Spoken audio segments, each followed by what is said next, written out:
এদিকে ঢাকা বিএনপি নেতা ইশরাক হোসেনকে শপথ না পড়ানোর নির্দেশনা চেয়ে রিটের আদেশ আগামীকাল। আজ আদেশ দেওয়ার কথা থাকলেও দুপক্ষের আইনজীবী শুনানি করেন। পরে বিচারপতি মোহাম্মদ আকরাম হোসেন চৌধুরী ও বিচারপতি দেবাশিস রায় চৌধুরীর হাইকোর্ট বেঞ্চ জানান, নিজেদের মধ্যে আলোচনা করে কাল সকাল 11টায় আদেশ দেবেন তারা। এর আগে গত বুধবার বিএনপি নেতা ইশরাক হোসেনকে দক্ষিণ সিটির মেয়র হিসেবে শপথ না পড়ানোর নির্দেশনা চেয়ে হাইকোর্টে রিট আবেদন করা হয়। আবেদনটি করেন দক্ষিণের বাসিন্দা মোহাম্মদ মামুনুর রশিদ।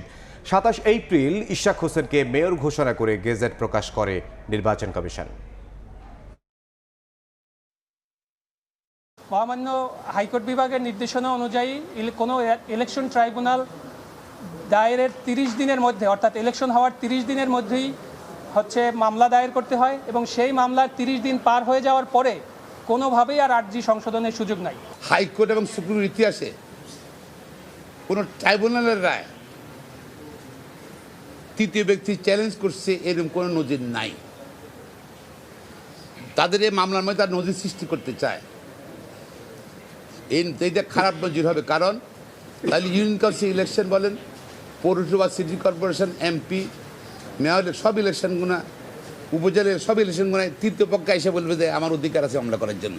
আমরা প্রত্যাশা করছি for the greater interest of our judicial system as well as democracy এবং লটাকে প্রিভেল করার জন্য যে অ্যাপ্লিকেশনটা আনা হয়েছে পারপাসলি, ইন্টেনশনালি, সেই অ্যাপ্লিকেশনটা সামারালি রিজেক্ট হবে।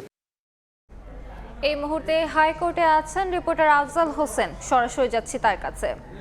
আফজাল, আজকে আদেশের জন্য দিন ধার্য করেছিলেন বিচারপতিরা, কিন্তু আজকেও দেখেছি যে দুপক্ষের শ্বাসরুদ্ধকর শুনানি হয়েছে। এক পক্ষ আরেক পক্ষকে আইনি পয়েন্টে কোনো ধরনের ছাড় দিতে নারাজ। মূল কথা যেটি দাঁড়িয়েছে যে যেই ব্যক্তি এই রিটটি করেছেন তিনি রিটটি করার এখতিয়ার রাখে কিনা, এটিই কিন্তু ইশরাকের আইনজীবী যারা তারা প্রশ্ন তুলেছেন। কারণ হচ্ছে যে নির্বাচনী ট্রাইব্যুনাল একটি রায় দিয়েছে, সেই রায়ের বিরুদ্ধে আপিল করার সুযোগ রয়েছে এবং সেই আপিল করার সুযোগটি পাবেন নির্বাচন কমিশন, অর্থাৎ যে মেয়র যাকে অবৈধ ঘোষণা করা হয়েছে সেই সংক্ষুব্ধ দুপক্ষ, কিন্তু তারা কেউই কিন্তু নির্বাচনী ট্রাইব্যুনালের রায়ের বিরুদ্ধে আপিল করেননি। তৃতীয় একজন ব্যক্তি হিসেবে, একজন ঢাকা দক্ষিণের বাসিন্দা হিসেবে তিনি এই রিটটি করেছেন, এটি করতে পারেন না, এটিই কিন্তু ইশরাকের আইনজীবীরা বারবার বলার চেষ্টা করেছেন। অন্যদিকে ইশরাকের শপথ পড়ানোর বিপক্ষে যারা রিটটি করেছেন তারা যেটি বলছেন যে যেহেতু বিচারিক আদালত অর্থাৎ নির্বাচনী ট্রাইব্যুনাল মামলার প্রতিটি ক্ষেত্রে নানা ধরনের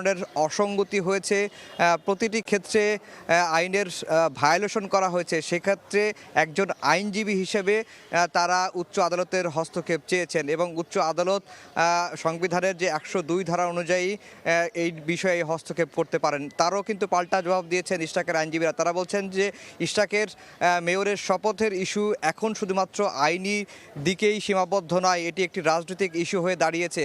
সেই রাজনৈতিক ইস্যুতে আদালত হস্তক্ষেপ করতে পারে কিনা সেই প্রশ্নটি কিন্তু ইশরাকের আইনজীবীরা তুলেছেন। সব মিলিয়ে আজকেও প্রায় 12:30 থেকে শুনানি হয়েছে। প্রায় 1 ঘন্টা শ্বাসরুদ্ধকর শুনানি শেষে আদালত জানিয়েছেন যে তার যে বেঞ্চের যে কনিষ্ঠ বিচারপতি রয়েছেন তারা দুজনেই বিষয়টি নিয়ে আলোচনা করবেন।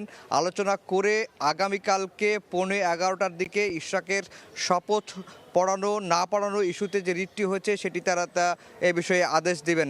একটি বিষয় বারবারই যেটি ইশরাকের আইনজীবী বলার চেষ্টা করেছেন যে ইশরাকেরকে মেয়র ঘোষণা করেছেন আদালত, নির্বাচন কমিশনও গেজেট প্রকাশ করেছে এবং গেজেট অনুযায়ী আগামী সোমবারের মধ্যে ইশরাককে শপথ পড়াতে হবে। যদি ইশরাককে শপথ পড়ানো না হয় সেটি তাহলে আদালতের রায়ের লঙ্ঘন হবে এবং যারা লঙ্ঘন করবেন তারা আদালত অবমাননার দায়ে অভিযুক্ত হবেন। এই বিষয়গুলো কিন্তু উঠে এসেছে। সব মিলিয়েই আগামীকালকে 11:15টার দিকে এই বিষয়টি নিয়ে রায়ের সময় নির্ধারণ করেছেন হাইকোর্ট। তো এই ছিল হাইকোর্ট থেকে আমার কাছে সবশেষ খবর।